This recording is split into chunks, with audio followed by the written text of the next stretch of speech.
Bonjour à tous, vous êtes bien sur Télé Goël, une télévision qui n'a pas changé, elle est toujours citoyenne et au cœur de votre actu du bassin minier. Bon, vous allez me dire, elle dit n'importe quoi parce que vous le voyez derrière moi, on a changé un peu, on a changé de décor, nouvelle formule, cette nouvelle rentrée s'annonce sous le signe du dynamisme, de l'info, de la culture et du sport, avec des chroniqueurs nouveaux ou anciens, mais qui vous feront aimer votre territoire et toutes les choses qui s'y passent. Nous espérons vous faire plaisir. Bienvenue à toutes et à tous. Voici votre JT.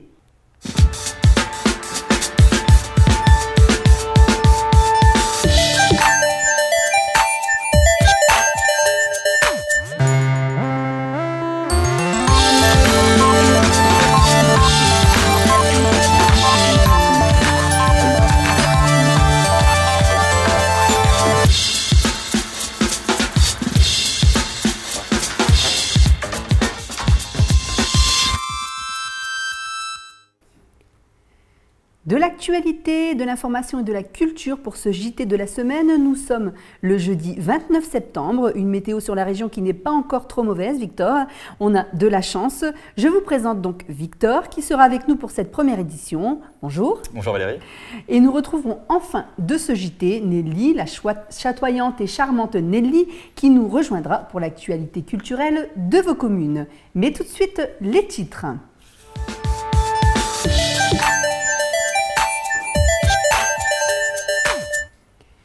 Les étudiants de l'EPSI-ARAS ont déjà créé un jeu vidéo. Le parc des Cities innove encore et vous attend nombreux par ces journées de beau temps. Et elle a 87 beaux printemps, mais ne les fait pas. Nous avons rencontré Morissette Copin, animatrice sur RBM. Et notre invité du jour sera Monsieur Marcel Humez, président de l'association de lutte contre la mucoviscidose. Nous ferons le bilan avec lui des journées consacrées à cette maladie. Mais avant cela, un point rétro et bref de cet été et de la semaine avec Victor.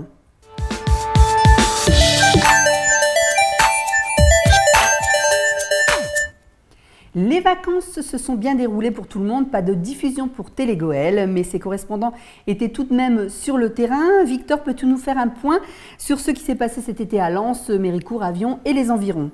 Alors oui, cet été a été assez chargé au niveau des activités proposées. On a donc décidé de vous faire une petite rétrospective sur les différents événements qui ont eu lieu sur le territoire. Alors on regarde ça tout de suite avec les commentaires de Christophe Villoire. Cet été, la ville d'Avion a célébré la fête nationale le 13 juillet au parc de la Glissoire. Différents chanteurs se sont succédés pour chanter des classiques des années 80 au succès d'aujourd'hui. En fin de soirée, le traditionnel feu d'artifice est venu illuminer la nuit.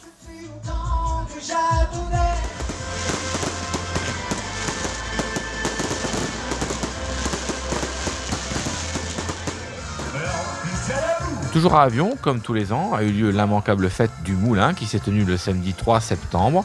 La journée a débuté par un concours de pétanque qui a réuni une trentaine de participants. La tête d'affiche de cette journée était Sylvain Tanière qui a chanté et fait rire les personnes en les faisant participer à des petits jeux. Par exemple, un où il fallait finir ses fins de phrases en répétant la dernière syllabe. Ce qui donne lieu à des situations pour le moins cocasses.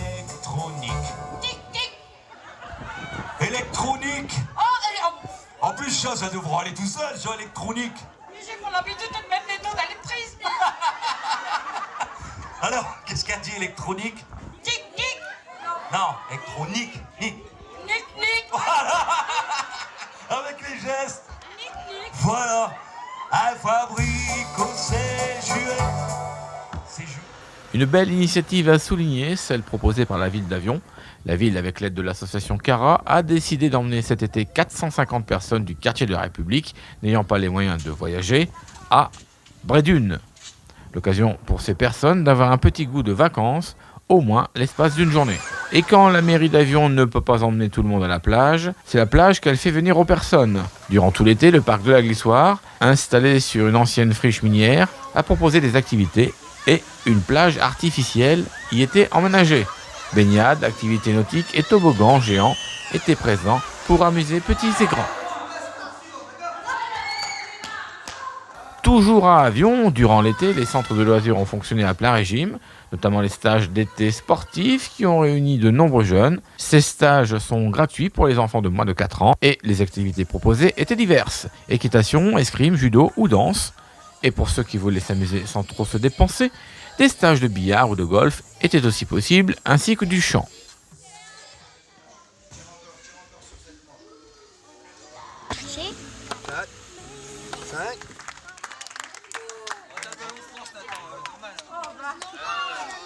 Allez, on change de ville, direction Méricourt pour une autre belle initiative. La ville proposait aux jeunes de leur trouver leur premier job d'été.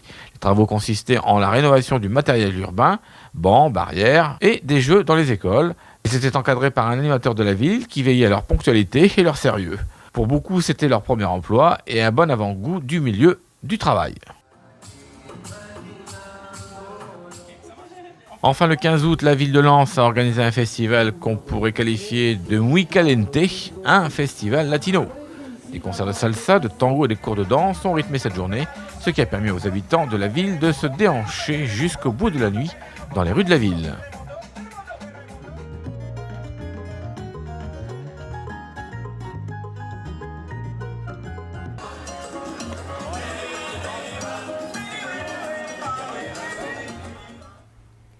Un été en effet bien chargé, Victor, pour cette année 2016, mais nous sommes en septembre. Qu'as-tu à nous proposer pour cette rentrée? Alors là encore Valérie, pas mal de choses à vous détailler. Commençons par l'inauguration le 20 septembre de la gare d'eau de Pont-Aventin. Alors qu'est-ce que c'est qu'une gare d'eau? Oui, en effet, Victor, qu'est-ce que c'est qu'une gare d'eau? Oui, c'est pas flagrant, mais en fait on pourrait aussi appeler ça une halte nautique. Le trafic fluvial étant en légère hausse ces dernières années, la ville a proposé sa rénovation.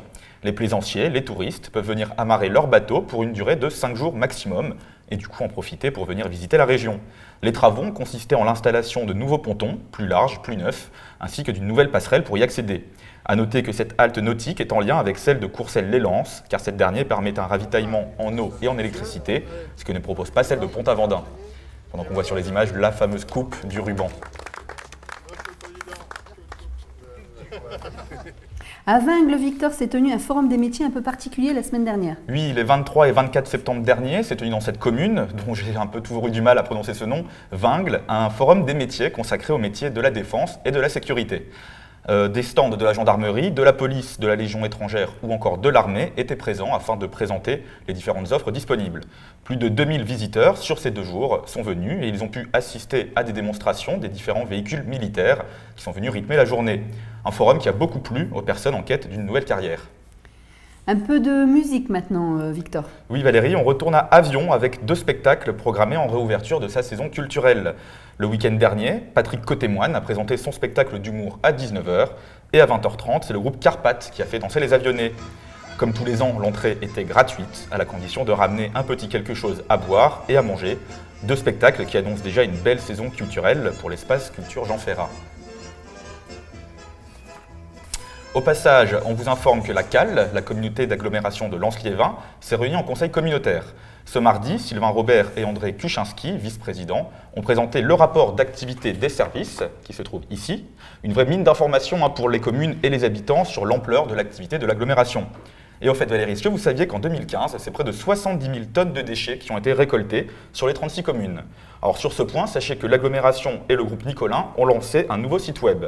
Vous connaîtrez par exemple sur ce site les dates des prochains ramassages d'ordures dans votre commune. L'application est accessible depuis le site agglo-lensliévin.fr. Ça y est, les centres culturels de Lens ont rouvert leurs portes? Oui, effectivement. Et pour marquer le coup, ils ont décidé d'organiser une semaine plutôt chargée en ce début septembre, il faut le dire. Plusieurs activités étaient au programme tout au long de la semaine. De la sophrologie, c'est-à-dire une sorte de yoga, des ateliers couture, des initiations à la danse ou différentes activités pour l'éveil du bébé. L'occasion de découvrir les offres proposées par les 3 centres culturels de Lens, c'est-à-dire le centre Vachala, le centre Dumas et le centre 12-14. Alors si une activité vous intéresse, n'hésitez pas à les contacter pour avoir la liste complète des ateliers programmés tout au long de l'année. Ensuite, si je vous dis 585, Valérie.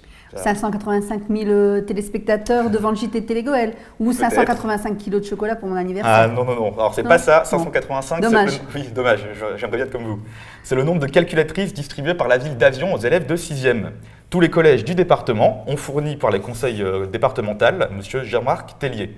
De quoi soulager les parents lors de l'achat de la fameuse liste de fournitures scolaires et de quoi donner goût aux mathématiques à tous ces nouveaux collégiens, tout du moins on l'espère. cette prochaine actu, j'adore. En particulier ce groupe, les Gospel United, on les avait reçus à Téléguel sur le plateau. Ils étaient à Arnes, il me semble. Oui, c'est bien ça. Je me doutais que vous alliez aimer ce groupe, Valérie. C'est notre caméraman de Arnes, Eric Muller, qui nous a ramené des images de leur concert qui s'est déroulé le 16 septembre dans l'église Saint-Martin. L'émotion était palpable, vous vous en doutez, due à leur voix magnifique. Mais le mieux, je pense, ça reste plutôt de regarder ça, enfin plutôt d'écouter.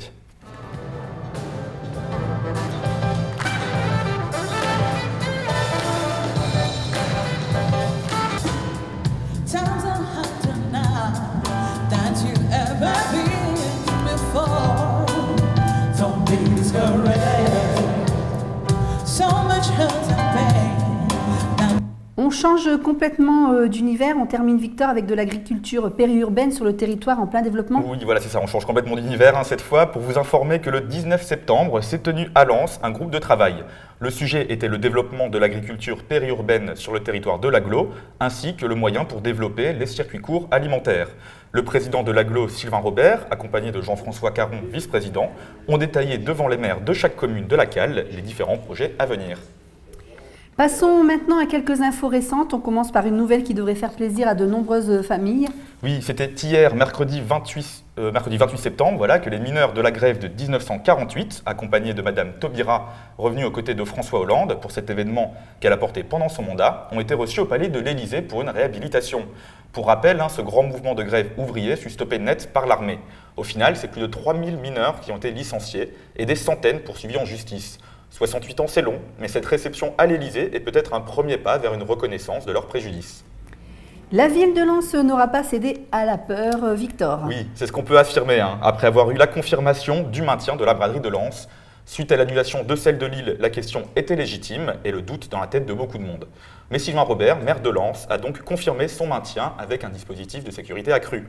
Les bradeux et les chineurs ont donc rendez-vous le 2 octobre 2016, rue de la Paix, rue piétonne, boulevard Basly et rue Lannoy, et ce, en toute sécurité.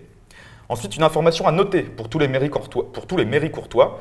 Le bureau de poste de la ville sera fermé à partir d'aujourd'hui, 29 septembre, et ce jusqu'au 9 janvier 2017, pour des travaux de rénovation.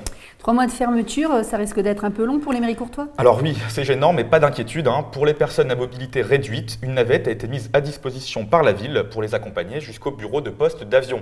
Toutes les infos sont à retrouver sur le site internet de la ville de Méricourt. Avant que nous parlions plus longuement, Victor, de l'école d'informatique l'EPSI d'Arras, dans notre premier reportage, vous avez une information à nous donner, une information importante pour Pop School. Oui, voilà. Alors c'est bien ça. Prenez vos agendas et notez bien la date du 5 octobre. C'est à cette date qu'aura lieu une réunion publique sur la nouvelle école d'informatique de la région, Pop School, qui sera gratuite. C'est à souligner. Si vous êtes en difficulté scolaire, en décrochage ou que vous avez toujours aimé l'informatique, mais dont vous n'avez pas les moyens pour payer les frais de scolarité, ce qui peut se comprendre, n'hésitez pas à venir à cette réunion pour vous renseigner sur les différentes formations proposées par Pop School.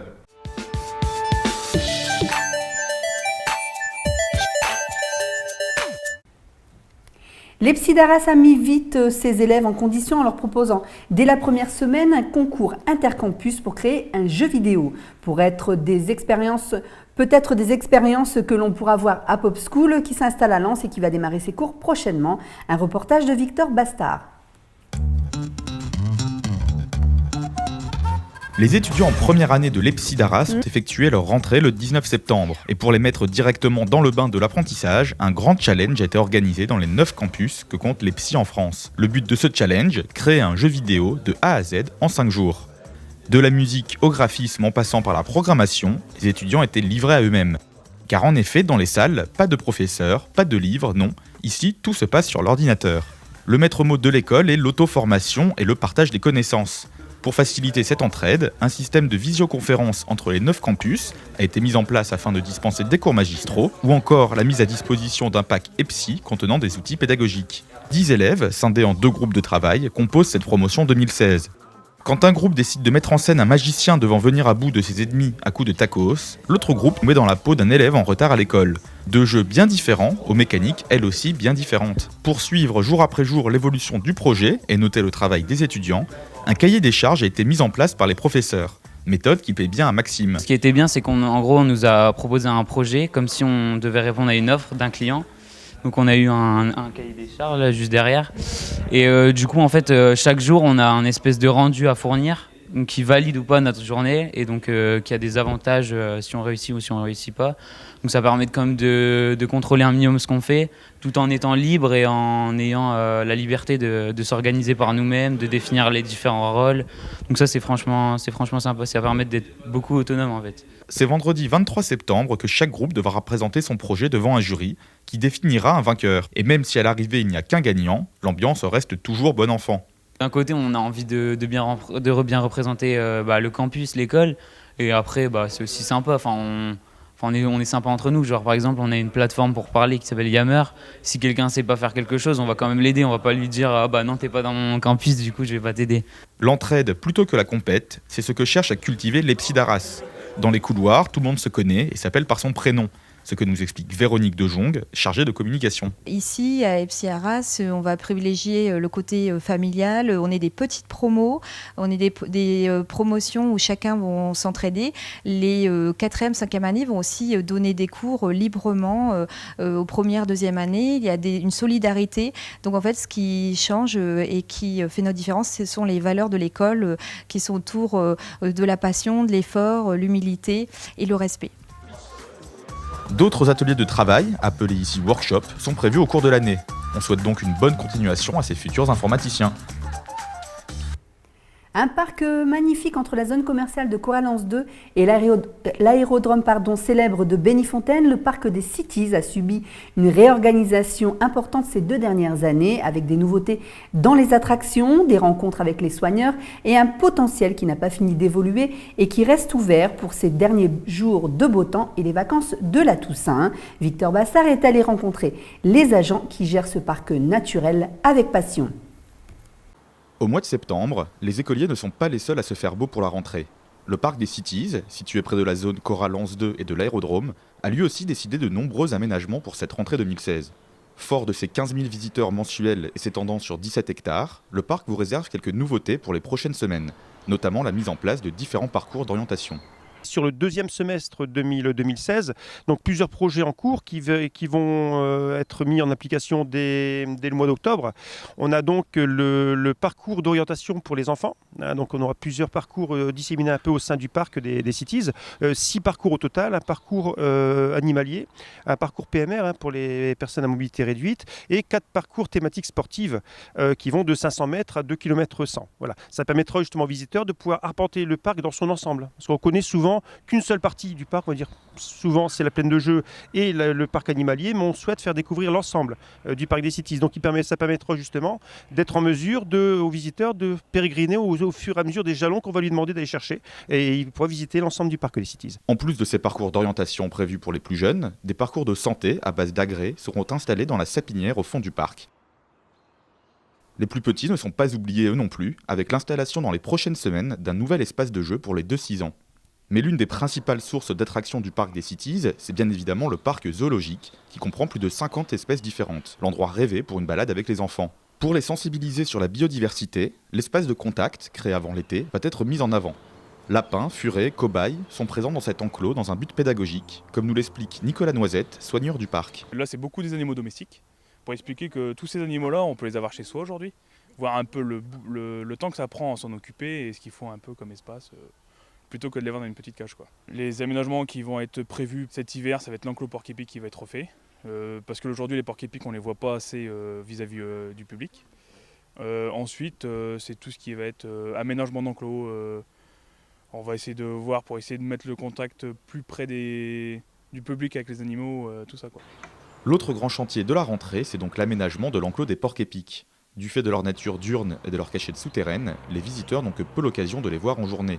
Pour remédier à cela, Franck Chevalier a une solution. La problématique de cet enclos, c'est simplement que nos amis porc-épics sont en permanence dans une partie enterrée, donc les visiteurs ne voient pas.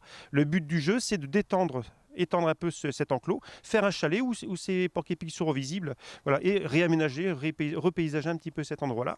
Le parc des Cities est ouvert tous les jours de 13h à 17h et son accès est gratuit. Un bien joli parc qui enchantera les plus petits de la famille, ainsi que les plus grands.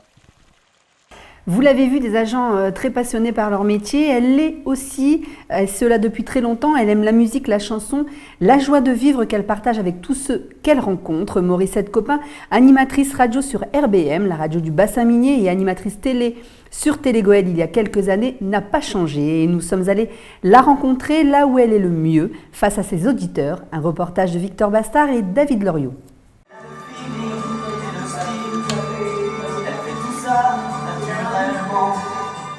Bon, j'écoutais la radio dans les années 82. C'était une radio ciel à Loison-sous-Lens. Et il y avait des jeunes qui faisaient une belle émission, chantaient par téléphone.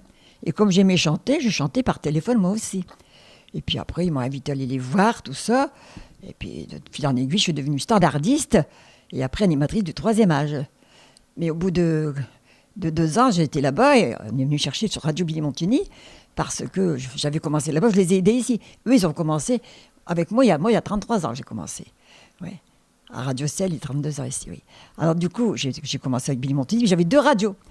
Mais après, j'ai arrêté et ils ont fermé là-bas. Alors j'ai continué ici à faire des émissions. Alors Morissette a une particularité, c'est que c'est pas une professionnelle, c'est une grande passionnée.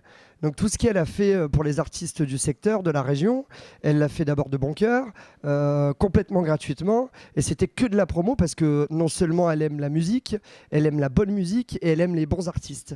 Et c'est ce qui fait de Morissette une dame au grand cœur, passionnée par la musique et par les artistes. Enfin, j'aime bien, c'est une passion, c'est pas forcé, c'est pas... Non, je me priverais plutôt de quelque chose d'autre d'aller à ma radio. C'est-à-dire, j'ai fait 12 ans de télévision, c'est à Télégoël.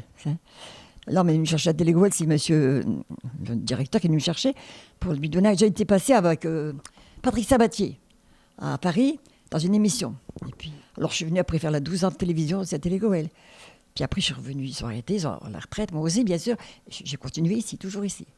Et puis, il faut être personnes âgées aussi en même temps. Je continue encore, avec une équipe de bénévoles. Alors, elle s'est engagée au niveau associatif. Je sais qu'elle fait beaucoup d'EHPAD, de clubs de 3e âge, etc., où elle présente des danseurs également. Elle ne présente pas que des artistes chanteurs ou groupes.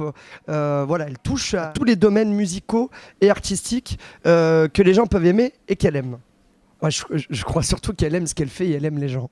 Je pense que c'est deux grands secrets importants chez elle. Et quand on aime les gens, on continue, on avance. Le temps passe et passe, au lieu de passer lentement, il passe vite, puisqu'on aime ce qu'on fait.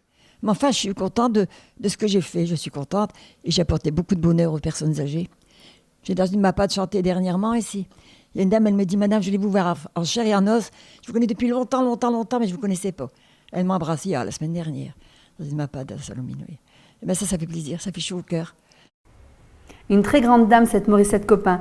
Depuis des années, il contribue à récolter des fonds contre cette affreuse maladie qu'est la mucoviscidose. Marcel Humez, le président de l'association de lutte contre la mucoviscidose, est notre invité aujourd'hui.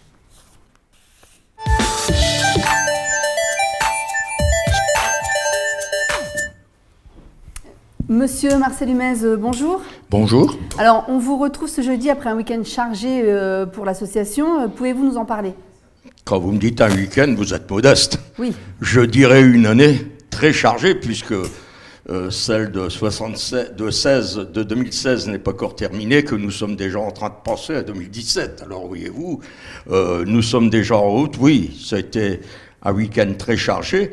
Chargé foulé, en activité, oui, chargé avec toutes les activités qu'il y a pu y avoir aussi bien sur la place de la mairie, que ce soit la salle Ladoumec avec l'équipe sportive de M. Talaga, ainsi que l'ensemble des activités qui ont eu lieu toute la semaine dans les écoles de la circonscription d'Avion, en partant par Avion, passant par Salomine, Billy Montigny et Méricourt, sans l'oublier. C'est un travail phénoménal d'organiser des équipes pour qu'ils gèrent cette manifestation ? Travail phénoménal, oui, dans un sens, non de l'autre, parce que nous avons autour de nous tous des gens qui se prêtent à apporter leur concours bénévole.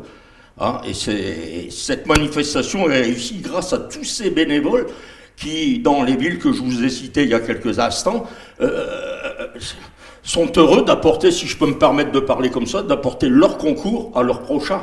Si on peut interpréter les choses comme ça. Donc les foulées, ça se déroule comment? Les gens viennent s'inscrire, ils versent une somme pour courir, pour faire du vélo, comment ça se passe? Oui, pour chaque effort effectué, chacun apporte une obole pour permettre justement de faire la cagnotte qui est aujourd'hui.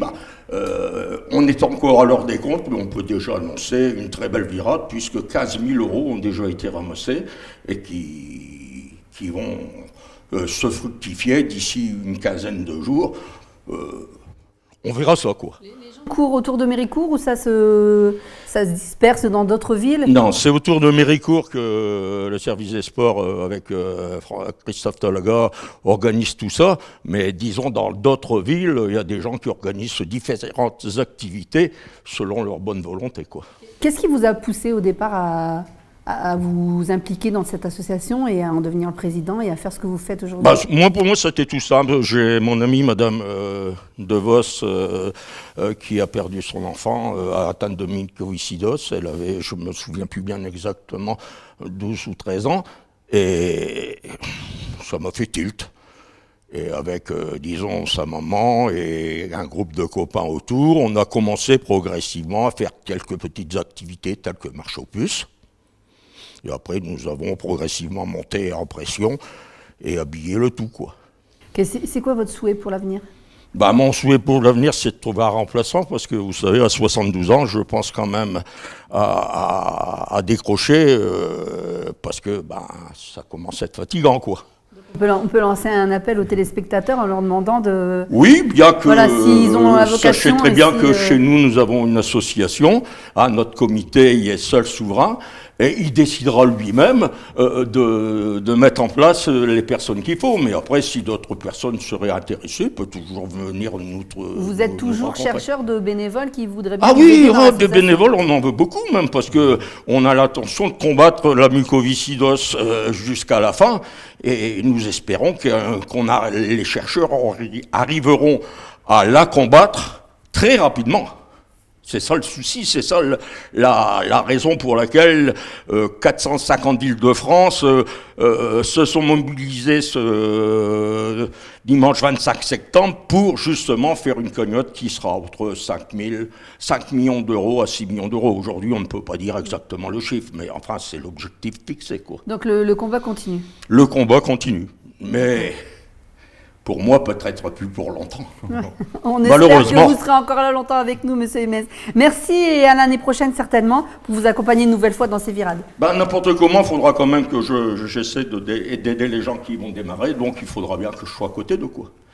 C'est moi qui vous remercie et puis... À très bientôt. Merci, et si vous permettez, merci à toutes les personnes qui m'ont aidé à construire cette manifestation, parce qu'un homme tout seul, il ne peut rien faire, hein, c'est comme n'importe d'où.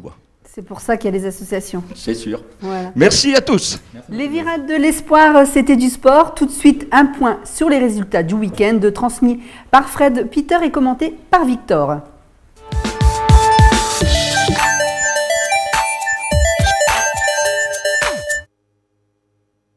On démarre avec la chérie de ce début septembre à Arnes, dont on ne peut s'empêcher de parler. Oui, effectivement. Alors c'était il y a quelques jours, la chérie qui a eu lieu sous le signe de la bonne humeur, comme tous les ans. Alors une course qui se déroule par deux et qui se termine à deux obligatoirement. On doit passer la ligne d'arrivée avec son ou sa bien-aimée. Certains des 250 couples inscrits n'ont pas manqué d'originalité, se déguisant en Pokémon ou encore en Monsieur et Madame Patate. Les plus jeunes ont également participé à la fête lors d'une course dédiée aux plus petits. Ce fut un moment de détente où le résultat final importait peu. On passe du bitume au gazon Victor et un derby peut en cacher un autre. Oui, alors ce week-end, le RC Lens a battu Valenciennes 2-1 en Ligue 2. Mais chez les U19, il y a eu également un derby entre les 100 et Or et Lille. Ryan Hadim a ouvert le score pour les joueurs de Fabrice Vandeput, mais malheureusement, les Dogs vont égaliser par Bumbu. 1-1 score final, néanmoins Lens est leader au classement des U19 devant Orléans. La réserve d'Éric Sicora était au repos à cause du 4e tour de Coupe de France. On les retrouve ce samedi à Drancy. Quant aux U19 lensois, ils recevront Rouen ce dimanche. Justement, puisqu'on évoque la Coupe de France, est-ce que des clubs se sont illustrés? Alors oui, pour ce 4e tour de compétition, on peut dire que certaines équipes ont fait honneur à leur commune. Ce dimanche, il y a eu la victoire à Vimy 7-1 contre le petit club de Louvroy. De son côté, Avion a été chercher sa qualification dans les prolongations face à Marpan 2-1. Bully-les-Mines sort le Sporting Club de Roubaix 2-1, tandis que Lousangouel est venu à bout du Liévin Diana 2-1 lui aussi. On peut également féliciter le club de Noyelles-sous-Lens qu'on retrouvera en Coupe de France. L'équipe menée par Fabrice Poivre l'a emporté 2-1 devant Éco-d'Œuvre. Le 5e tour aura lieu la semaine prochaine, dimanche 9 octobre, et ce sera l'entrée en lice des 18 membres du championnat national. On passe au volleyball et il y a beaucoup moins de succès pour le handvolley, malheureusement. Oui, malheureusement, la saison a repris ce samedi pour les Arnésiens et malheureusement, premier match, première défaite face à Sartrouville. Arnes perd le premier set 25-21 avant d'égaliser sur le deuxième, le remportant 25-22. Mais c'est dans la troisième manche que les Arnésiens craquent, encaissant un cinglant 25-12. Un sacré coup au niveau psychologique. Au final, Sartrouville remporte le match 3-7-1 après s'être adjugé la quatrième reprise 25-21. Arnes est avant-dernier de son groupe de National 2. Il faudra se reprendre dès ce dimanche à 14h à la maison contre Hérouville.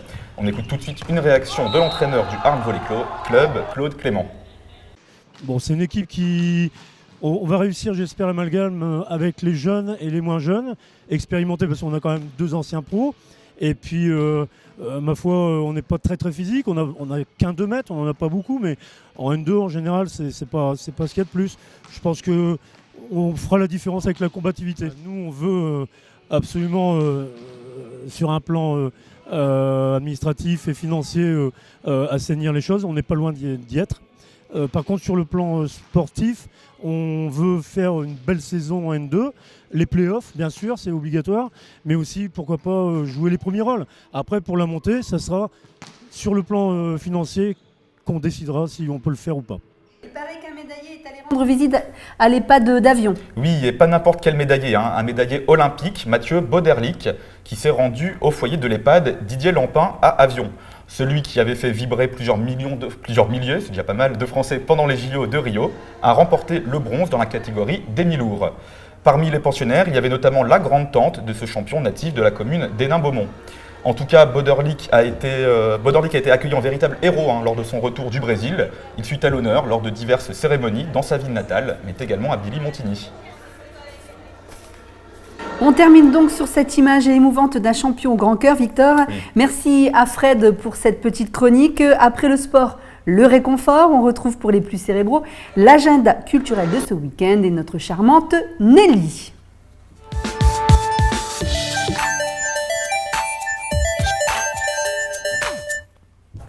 Bonjour Nelly, comment vas-tu ?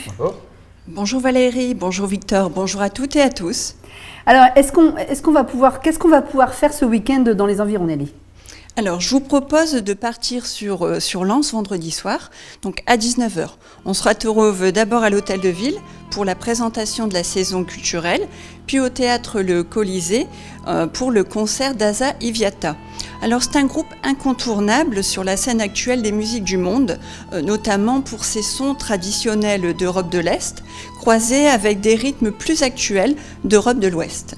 Et puis on poursuit, je vous propose de partir sur Méricourt, toujours vendredi soir, à l'espace culturel et public La Gare, également à 19h, pour le spectacle de Willy Clessens, fils unique d'une famille nombreuse. Donc Willy va vous raconter avec humour son parcours d'élève moyen jusqu'à sa rencontre avec les planches, le théâtre. Donc c'est 45 années d'humour, de joie et de tendresse au rendez-vous. Tu m'as parlé tout à l'heure de la compagnie Atmosphère Théâtre pour ce samedi, Nelly ? Oui, tout à fait, Valérie. Donc, avec le spectacle, la pièce, on n'est pas que des valises. Alors, les valises en question, l'équipe va les poser à l'espace culturel Jean Ferrat à Avion à 20h30. Donc, en fait, il s'agit d'un spectacle qui a été conçu par les ouvrières elles-mêmes de l'usine Samsonite, toute proche de chez nous, à Hénin-Beaumont. Donc, elles ont monté un spectacle galère, sourire au programme. Voilà, on a rencontré une des comédiennes et la metteur en scène à Avion. On regarde. Chose que j'aurais jamais cru pouvoir faire un jour, puisque lorsque Hélène et Marie nous ont présenté cette pièce, on disait, nous, on ne va pas arriver à retenir les phrases, on ne va pas arriver à jouer devant les personnes. C'est un métier, il faut apprendre. Nous, on n'a pas appris ce métier-là, donc c'est pas évident. Une petite dizaine d'années maintenant. Non, parce que la douleur, si bien, elle est toujours là. Depuis 10 ans, notre douleur, elle est là. On s'est tellement fait avoir par des escrocs. Et on s'est tellement fait avoir par Samsonite qui nous a toujours fait croire des monts et merveilles que notre douleur, elle est là et on a envie de continuer à la montrer. On a envie de montrer aux gens aussi, aux gens qui sont licenciés maintenant aussi par des repreneurs ou même des actionnaires et tout. Donc on a envie de leur montrer qu'on peut se défendre. Même si malheureusement avec ces nouvelles lois qu'ils essayent d'implanter, on se bat pour leur montrer en même temps que nous on est encore là 10 ans après et qu'on continuera. Non, mais après, contestation, après on joue sur les mots, mais pour moi c'est du théâtre engagé. C'est-à-dire que moi si j'ai proposé aux ex-ouvrières de Samsonite de monter sur les planches, c'était pour moi un moyen de faire perdurer la lutte, très clairement. Au début. Après, il y a évidemment toute une dimension artistique et créative qui est très importante. C'est-à-dire qu'on ne fait pas juste ça pour lutter, on fait ça aussi pour créer un objet unique, un moment de spectacle pour les spectateurs. Moi, ce que j'adore aussi, c'est raconter des histoires. Mais c'est vrai que ma passion, c'est de raconter des histoires dont l'inspiration est le réel. Voilà, parce que moi, je trouve que le réel m'offre 10 fois plus de perspectives que la fiction. Et que le réel est toujours surprenant. Et donc, moi, je m'inspire du réel. Et le réel qui m'intéresse, le réel qui, pour moi, est à mettre en avant aujourd'hui, c'est forcément la réalité sociale et économique. Parce que c'est ce qui s'insinue dans la vie de tout le monde. Et dans la mienne, dans celle de Brigitte, dans celle de tous les habitants ici à Avion. Et donc, je pense que quand on fait... Moi, avant, je faisais ma profession, c'est réalisatrice de documentaire. Et quand je fais un film documentaire, comme quand j'écris une pièce de théâtre, je veux avant tout que cet objet-là puisse servir de terreau de pensée, de terreau de réflexion aux gens qui le voient. On se dirige maintenant à Noyelles-sous-Lens, Nelly, qui ont choisi lundi pour organiser une manifestation. Exact. Oui, à 18h30, à l'espace culturel Évasion, qui ouvre ses portes au Prato pour le spectacle Les Trois Mâts. Et n'oublions surtout pas, Nelly, les manifestations du Louvre-Lens. Oui, donc du vendredi 30 septembre au dimanche 2 octobre, le Louvre-Lens organise son festival de musique classique, Muse et Piano. Donc avis aux amateurs, que vous soyez ou non fans de piano, je vous le conseille, un festival unique puisque les performances d'Anne Kefelec et Philippe Cazard, entre autres, seront réalisées en s'inspirant des œuvres de la Galerie du Temps du Louvre-Lens, donc un spectacle unique. Donc au programme des rencontres, des conférences, des concerts surprises, des récitals, Bach, Brahms, Chopin, Debussy seront tous au rendez-vous. Et une pépite un peu locale, on notera une masterclass avec des apprentis pianistes de notre région. On a vraiment de la chance d'avoir le Louvre-Lens sur le territoire. Oui, une très belle programmation. Et on rappelle, vu que des mesures de sécurité ont été prises, que ce week-end, dimanche, il y a la braderie de Lens avec quelques restrictions. Mais bon, vous pouvez aller y faire un tour, il n'y a pas de souci. Merci Nelly pour toute cette montagne de loisirs à avoir en famille, entre amis ou même seul, pourquoi pas. Ce JT est déjà terminé malheureusement. On se retrouve la semaine prochaine pour une nouvelle édition dans laquelle on vous parlera entre autres du festival Cholupio et de Pop School. Bonne fin de semaine à vous tous. Au revoir Nelly, au revoir Victor. Au revoir Valérie. Et rendez-vous sur Facebook, Twitter et YouTube pour tout savoir ce qui se passe dans votre agglomération et surtout restez avec nous.